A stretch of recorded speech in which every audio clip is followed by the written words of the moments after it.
Okay, welcome to the Image 2000 auger filler for Fona. We're going to go ahead and work through the screens first. We're going to go into manual mode, so just it's a touchscreen manual mode. We have jog auger, we have off with fill and on for the agitation. The agitation is the blade that sweeps the inner wall of the hopper. We have close clamp and open clamp. Right now I've hit close clamp, so we have a bag on there for manual mode. I'm just going to go ahead and jog the auger now. And that just pushes product out manually. If you want to just go ahead and get the product started in the beginning of the day. We can open the clamp if we wanted right now. I had the agitation off there. It's nice to have it in with fill. In fact, when we go to automatic mode, you're going to want to have your agitation in with fill. Hit return. We're going to edit recipe now. So edit recipe. We're in recipe 5. We can name the recipe if we want, just by touching that. We'll name it, so we type in 5 there. We'll name it 5. Let's return. Alright, so recipe, naming the recipe. We can go to the next recipe or the previous recipe to edit it if we want. We have fill mode, time, which is, if you do not want to use the scale, you can run in time mode. You can run in turns, that's by auger revolutions, how many times the auger just turns by volume. Or you can run in weight. Right now we've set weight in there because we're running with the load cell. We have how much weight we want to fill, which is 2 pounds. We're going to slow down at 1.5 pounds. Slow down weight, that's your dribble weight, so the augers can actually slow down for you. We're going to have agitation with fill. That's the blade. It's only going to turn when the auger turns. Fill timeout. Fill timeout is when you're running in turns mode only, and your auger turns, say, you have set in you want the auger to turn 5 times, 5 or 6 revolutions. It ends up turning like 20 revolutions. Well, if it hits so many revolutions that you want it to shut off, fill timeout, you would set that for right over the amount of turns you're doing. So if you're doing 10 turns, which is 1 second, you'd set the fill timeout, say 3 or 4 seconds, just so you don't have the auger turning forever. Right now, again, we're setting weight 2 pounds and slow down at 1.5 pounds. That's your recipe. Configuration. All right, we're going to work our way down here. So we have allowed overfill. So this is just an example. If you have in there 2 pounds and your parameters are plus or minus 0.3 pounds, which is a lot, you don't want it to be that, but just for the sake of argument here, you can set in 0.3. So if it goes any higher than 2.3 or lower than 1.7, it will automatically change for you. Right now we would change it about 25% per how much we're changing it from. So if you're trying to hit 2 pounds, it's getting 2.3 pounds. We would set so the pre-act would automatically change for you. It would stop the auger sooner or later. Pre-act is what that is when you read, the load cell reads the weight. It's reading the weight as it sees it, as it hits the bag. So there's still product, still powder in flight that hasn't hit the load cell yet. So your pre-act would stop the auger prematurely, so it will get to your final weight. So let's just say you're trying to hit 2 pounds. You say, okay, I want 2 pounds, but you have no pre-act. Well, by the time it reads 2 pounds, it actually might have 2.1 pounds in there. So your pre-act would be a time setting for how much you want it to stop prior to hitting the final fill weight. So normally you'd have that somewhere, it'd be lower, but 0.1, 0.2, somewhere in that range. I have it at 0. Agitate shut off delay. So if your agitation runs for more than 1 minute without a fill, it will shut off. That's in continuous mode only. You don't have to worry about that in with fill. And your low level warning delay, once your level control is satisfied, it will take 5 seconds before it refills. You can set that at any time you want. You can disable the low level on here if you want. The low level is the eye on the top up here. All right. And hit return. Calibrate load cell. Calibrate load cell, what I've done is I've calibrated as pounds. You can calibrate it with whatever numbers you want. Right now I did pounds. I put a known weight on the top of this platform here. I put a known weight of 2.7 pounds.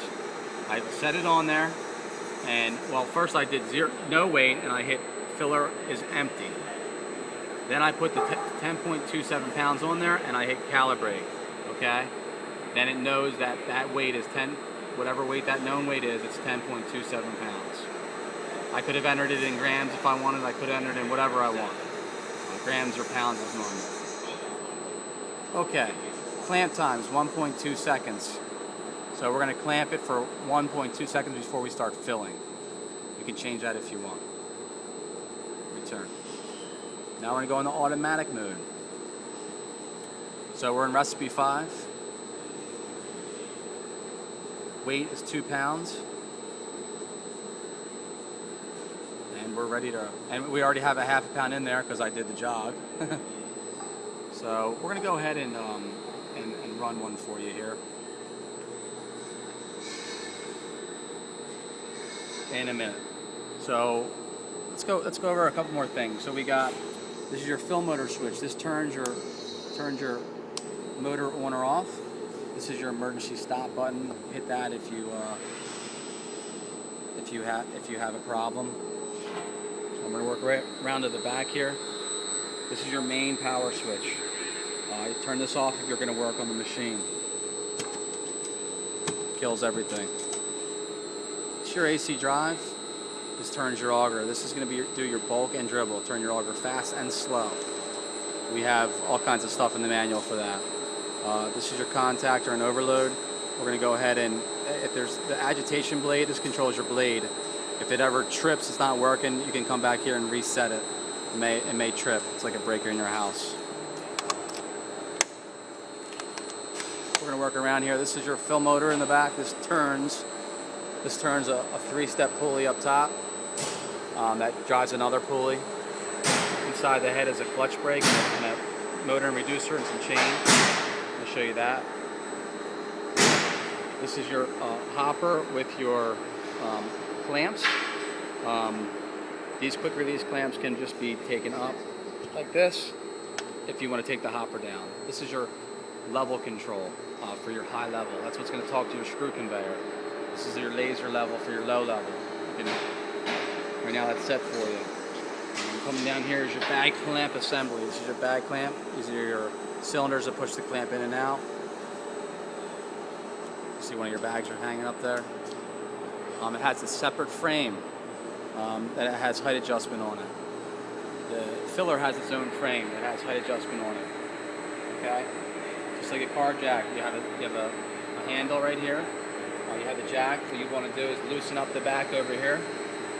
Loosen the back up here, and then raise it up to wherever you want it, and then lower it. That's the best way to get the auger in and out too. Right now you can see this is the funnel. We call this the funnel. Inside there is your auger, but we're down inside the bag a little bit near the top. I don't know if you can see it in there or not, but we're down inside about an inch. So you'd raise that jack up. You could swing the head over and take that auger and funnel down.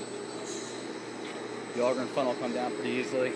There's little hex head bolts here. These come off, the funnel drops. The auger inside there has a spring release, so you push up and turn and pull it down. That's your auger and funnel. Then your hopper can come down. How you would take your hopper down is you loosen up those clamps like I just said. And then right over here you have one bolt. These bolts do not get touched. We do bolt them underneath to make sure they don't get moved. It's set in place, but this bolt comes out. So right about here, you can take it out all the way if you want, but there's pins behind here on the L bracket. This is the L bracket. This whole L bracket and coupling, hopper coupling, L bracket come off with the hopper. This support always stays. Do not have anyone touch this. This is the hopper support. All right. And we're gonna go ahead and run a couple bags here. Hey Mick, can you hold this for me? Just hold that on there. We're still filming it. I'm just gonna run a couple bags. Maybe come to the side.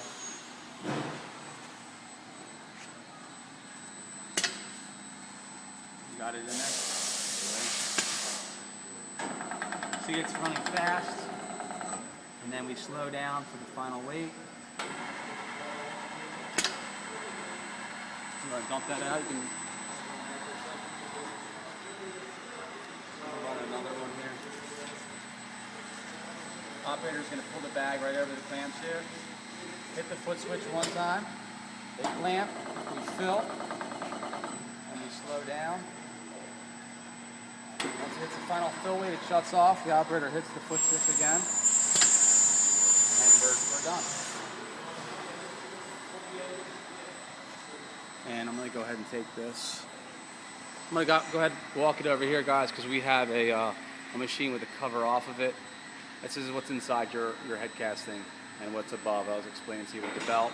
This right here in the front, that's the clutch brake. That's what drives your auger. There's a chain up there. There is an encoder in there. You're not going to use that if you're using the scale, but you use that if you're using in turns. There's a chain that drives from the gear reducer and motor that drives your blade. So that's your motor, gear reducer, clutch brake. It's all your motors. All right. And coming back over here, the low level delay. What we have, this low level is set for you. This is shining a beam inside your hopper. See if you can see it inside here. It's going to be tough. Nope, can't really see it inside there. Sorry about that. Yeah, you can see it in there. There's a red beam. That is shining a beam for your low level. If it gets to a certain level too low, it will actually stop and wait for your for it to fill up. So you guys got all your bases covered with filling the hopper up. That's pretty much it. The rest of the stuff is in the manual. You can always give us a call too. We're at 610-466-1440. And back to the main screen here. And thank you very much. And we'll talk to you soon.